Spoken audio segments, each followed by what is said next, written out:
Why is the truth so important? Because first of all, it does set you free mentally, and it gives you a starting point. You have to have the truth to have a starting point. Once you come face to face with who you are, you have a starting point. All right, I'm not real smart. I have no courage. I have no self-esteem. I have no nothing. Nothing. That's my starting point. Now we can move from there. But if I tell myself I'm strong, I have courage, I'm smart, and all these are lies, you continuously push that starting point backwards. So that starting point is the truth. So everywhere I went, I was having all these kind of obstacles hit me in the face. So I just hit it. So I became a really closed person. So I became this person who walked around with like two sides of David Goggins. There's one side that was like, I'm a tough guy. That was the outside surface. But on the inside, I was a kid that was just hurting, that needed all kind of help, but no one knew it. And never talked about it because why? That showed weakness.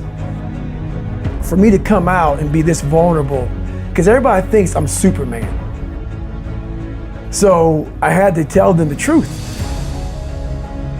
I come from hell, and a lot of it I created, not just society. Yeah, society helped me out, but I created a lot of the hell that I had to go through. I made this picture out to be a lot worse than what it was. It was bad, but I made it out to be, insurmountable. So yeah, we can be our worst enemy. When you quit, your mind says we're done. So it doesn't expand. There's no expansion when you quit. When you say, F you, this sucks, I'm drowning, I'm miserable, I'm suffering, I'm broken, but I'm not going anywhere. What happens to your mind is it does this. It says, he's not leaving. So we gotta expand. We gotta grow. We gotta figure this thing out. Your brain is the only thing you have when you're going through depression, when you're going through hard times, when you're going through death, real life shit. You can't Google that shit, man. You're alone 24 hours in a day where you're alone in this brain.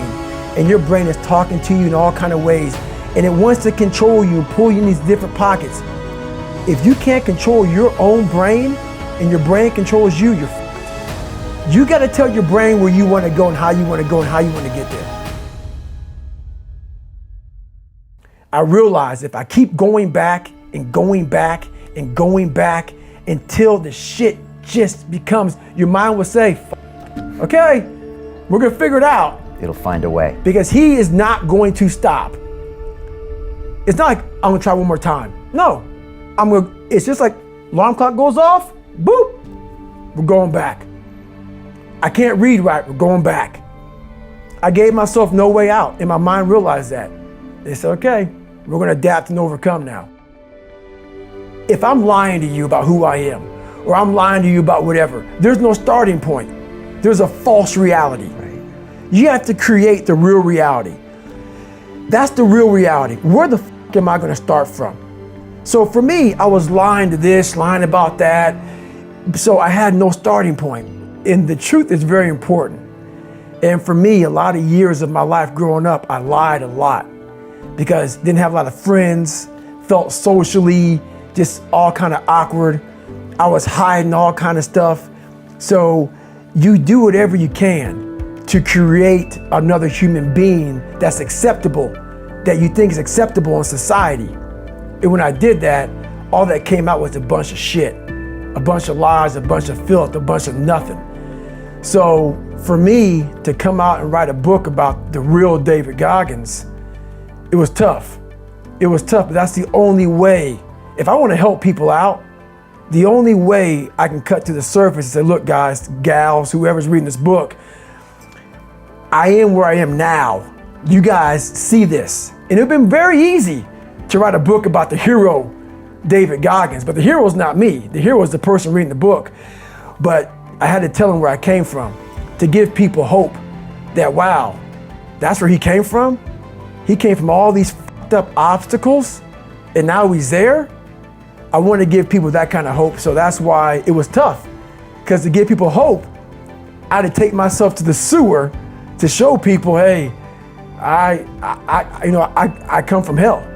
You will not find toughness in a comfortable environment. Those of you who are listening to this, whoever hear this, you will not find it.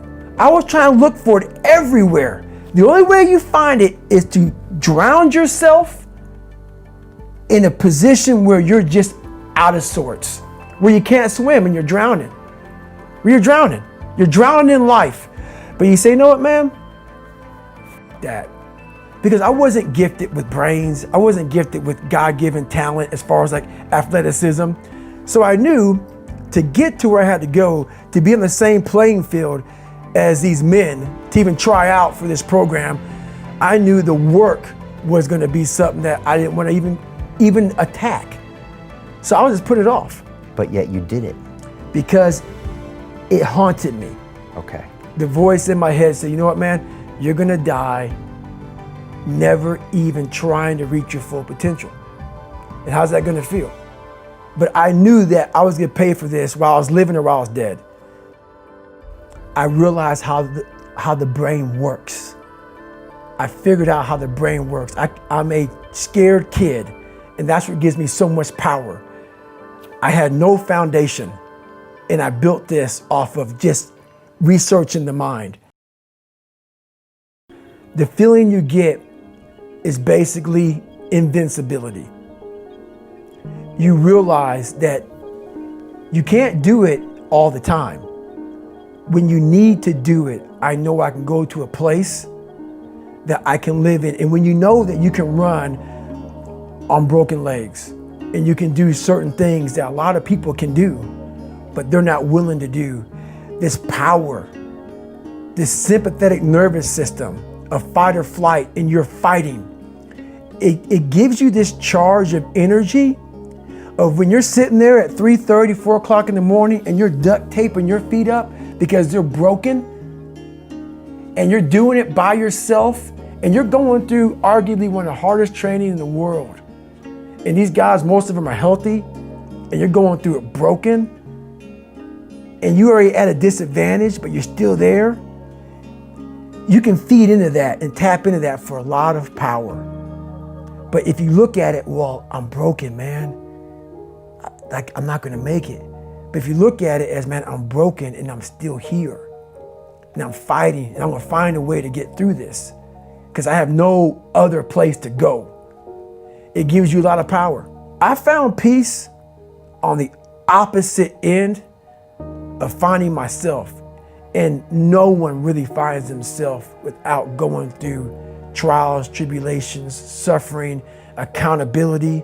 And accountability is suffering.